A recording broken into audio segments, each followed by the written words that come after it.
एक बार की बात है, केरल के एक छोटे से शहर में सुल्तान नामक एक डरावना कब्रिस्तान था।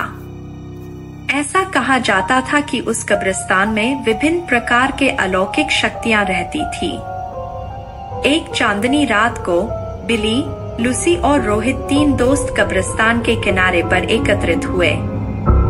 अचानक उनको कब्रिस्तान से भयानक फुसफुसाहट की आवाज सुनाई दी।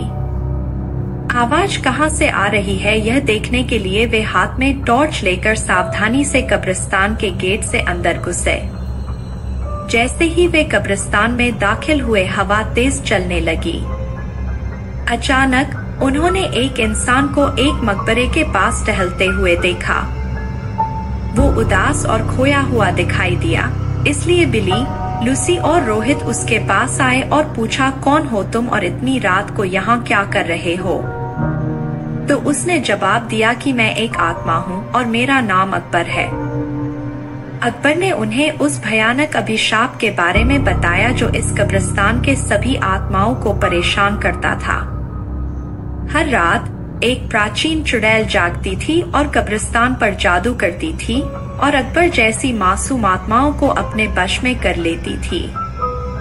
अभिशाप को तोड़ने का एकमात्र तरीका कब्रिस्तान की पीछे जंगल में एक पेड़ के नीचे छिपी हुई मंत्र पुस्तिका को ढूंढना और आधी रात से पहले उसे नष्ट करना था। जादुई पुस्तक ढूंढने की दृढ़ संकल्प लेकर बहादुर तिकड़ी अपने मिशन पर निकल पड़ी। उन्होंने अंधेरे में मकबरों के बीच रास्ता खोजा जंगल में जाने के लिए, और इस बात का ध्यान रखा कि आराम करने वाली आत्माओं को परेशान न किया जाए। रास्ते में उन्हें बोन्स नामक एक शरारती छोटे कंकाल का सामना करना पड़ा, जो उन्हें जादू की किताब खोजने में मदद करने के लिए तैयार हो गया। वह कंकाल उन्हें एक पुराने आम के पेड़ के पास ले गई और कहा, इस पेड़ के पत्ते सब अपने पास रख लो। अगर ये पत्ता तुम्हारे पास रहेगा तो वह चुड़ैल तुम्हारा कुछ नहीं बिगाड़ सकती, और ये पत्ता तुम्हें जादुई किताब हासिल करने में मदद करेगा। यह कहकर वह कंकाल वापस कब्रिस्तान की तरफ चला गया। आम के पत्ते को अपने हाथ में लेकर तीन दोस्त जादुई किताब ढूंढने लगे। बहुत ढूंढने के पश्चात जंगल में एक झील के अंदर उन्हें चमकता हुआ कुछ दिखाई दिया।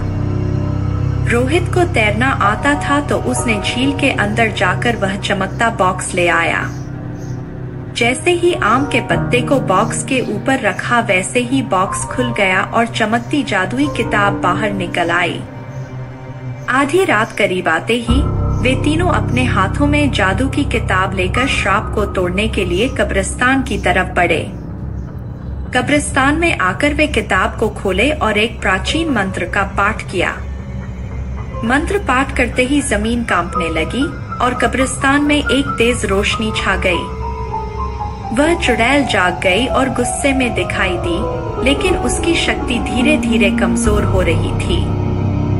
उसने बिली, लूसी और रोहित को जादुई किताब पढ़ने से रोकने के लिए अपनी जादुई शक्ति का प्रयोग किया, लेकिन उन तीनों पर कोई असर नहीं हुआ, क्योंकि तीनों के पास आम के पत्ते थे जो उनकी रक्षा कर रहे थे। धीरे धीरे चुड़ैल की सारी शक्ति खत्म हो गई और चुड़ैल भस्म हो गई। इस तरह बिली, लूसी और रोहित ने कब्रिस्तान में फंसी हुई आत्माओं को मुक्त किया और कब्रिस्तान में फिर से शांति छा गई।